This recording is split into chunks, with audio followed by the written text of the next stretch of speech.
Amstel Gold recon. Here we are, guys. It's about to head out with the boys. We're going to do about 90 k's. It's the last lap and then the small lap as well of the final of Amstel Gold. Real tricky. We're going to run into those final roads I chatted to you about in the previous video, about coming down the Golpenberg and then into the Kruisberg and Eisenbosweg and all those bergs. And yeah, so we're going to do that. And then now what I'm doing is I'm actually waiting for my hammerhead to load up. But yeah, basically show you what we kind of do a little bit. You can see roughly Amstel Gold is just zigzagging all over the show. So gonna sync that up now with the hammerhead, get it all loaded up, put the route on, and then easier to follow during the day. So guys, it's dry. It was supposed to be hammering down with the rain, so we're already off to a good start. See you later.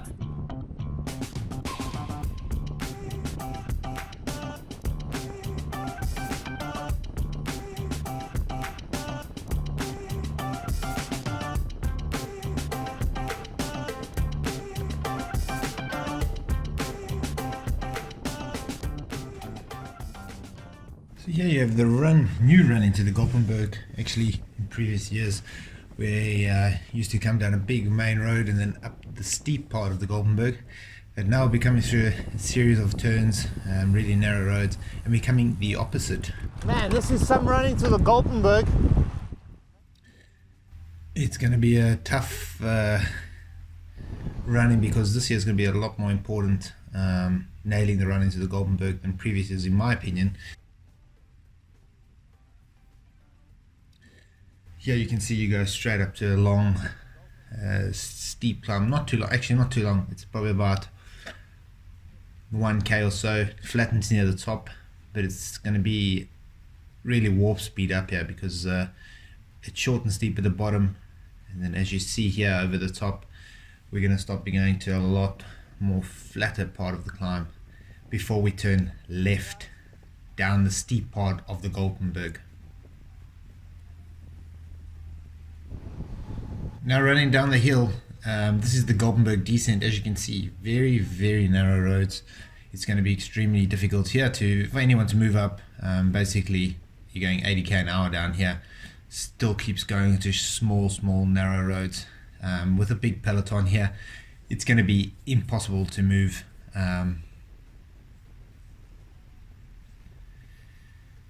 Now the whole run into the Kruisberg has changed. Now we're coming straight into it. Normally we come from the left hand side there and turn left into here. But now we'll be going straight into it.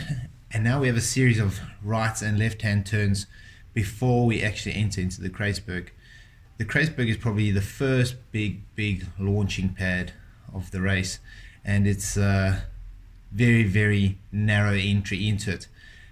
As you can see coming up here is that once we go left onto the Kruisberg, you'll see we go over a little bridge, and this is the start of the Kruisberg. Once again, these are super narrow roads.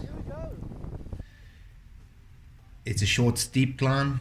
It hurts because there's a lot of attacks here, and this is a part where a lot of teams can either send guys up the road, be able to block the road, meaning that guys can't come from behind and follow any other attacks, and basically guys have had the chance to attack, get 20-30 seconds really easy, because you turn left here and then you go into straight down another little tricky little descent, as you can see, and here's where you start going through another little town before you have to go up the Eisenbosweg. Right here at the bottom you'll see we go through the town, and it's going to be very, very tricky again. Right left, really string the peloton out here. And you know, if you're 20-30 back at this point, chances are on the Eisenbosweg it's going to hurt you a lot.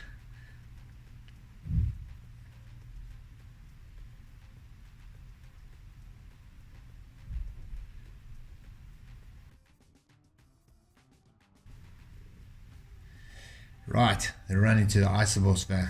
This is very, very hard, long, straight climb. It's about 1.5 or 1.6 k's long, I think. It just gets steeper and steeper. Right now at this point you're probably riding about 9%, And then as you can see, those trees further up in the distance here now is where it starts to really ramp up. I remember Pete Weening telling me that was the Michael Bogart tree. So here we're looking at 15%. Very tough here.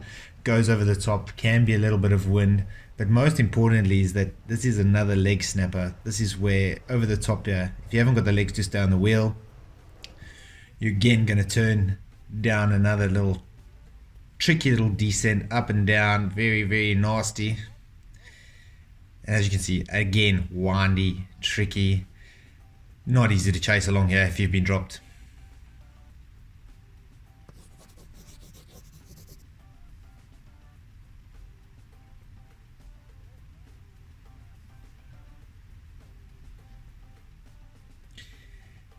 The descent into the Fromberg, another crucial part, also very fast, very narrow, and it is probably, you go down onto a main road for about 800 meters, which is probably going to be your last chance to move up before the Fromberg, which runs straight into the Gothenburg, which is one of the biggest climbs of the race. As you can see, yeah, going warp speed down, we go left onto that main road, and then we start climbing the Fromberg.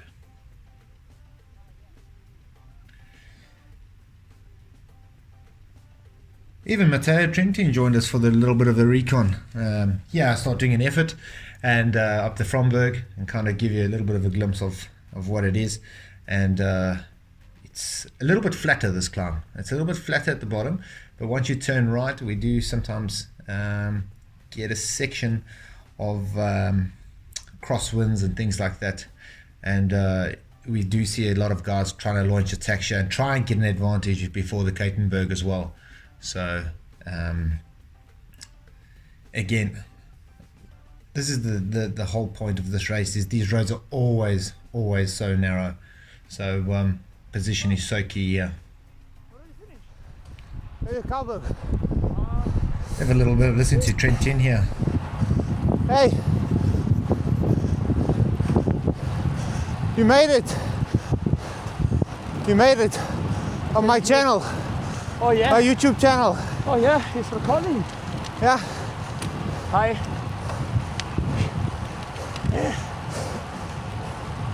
Now I'm So please people, I don't want to be too famous. So that's why you train alone, eh? yeah. Here we go. Oh, It's nice to is get nice. this little breather in the race here, although it's not much of a breather, but it's a very narrow run into now the Gothenburg, and very tricky. You're racing with what, like a 55 or what? 54. Yeah? 53. Sunday 53. I think a 53 is not bad, eh? No. Because actually, when you think about it, how many times are you in 54.11 here? They're not in these races actually. As you see, yeah, we're talking about what gear choices we want to use in the race. Matteo wants to use a 53 and I'm running a 54.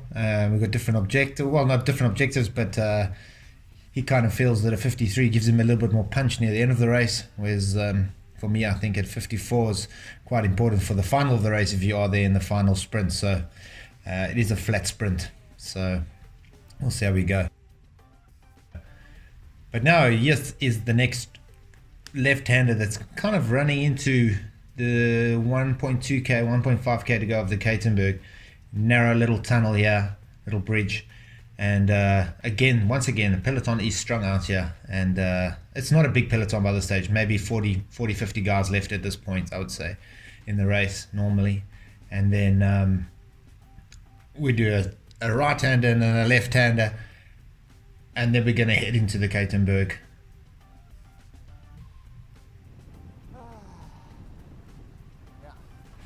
And here we're in the Gothenburg.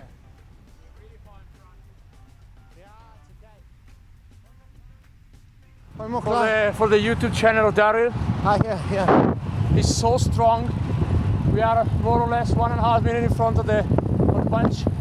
But we decided to take it easy. Yeah. We don't want to put too much. This is about 500 meters to go into the lead into the Gothenburg. It's recon done and dusted, everyone. Quick little show you around the roads that I spoke about there. The Golpenberg, the Kreisberg, the Fromberg, the Eisbosweg, then the Katenberg, and then the Kauberg. So Katenberg and Kauberg didn't get any footage because the camera was flat. But anyway, and we know you guys can see from yourselves the gnarly roads. They're small, they're narrow, they're tricky. They run into each other. It's a series of climbs. It's going to be an important race. It's where the race is going to be. Maybe not won, but you can definitely lose the race there. But there's definitely going to be attacks there. Lots of action. So look out for that, guys, this weekend. Amstel Gold race Sunday. And look out for us as well. I think we've got a great team here. And we're motivated. And we really want to do well here. And really happy we came today to see the recon. Because it's a different run into the Golpenberg than what we used to. It'll make it a bit more interesting. So let's see how we go.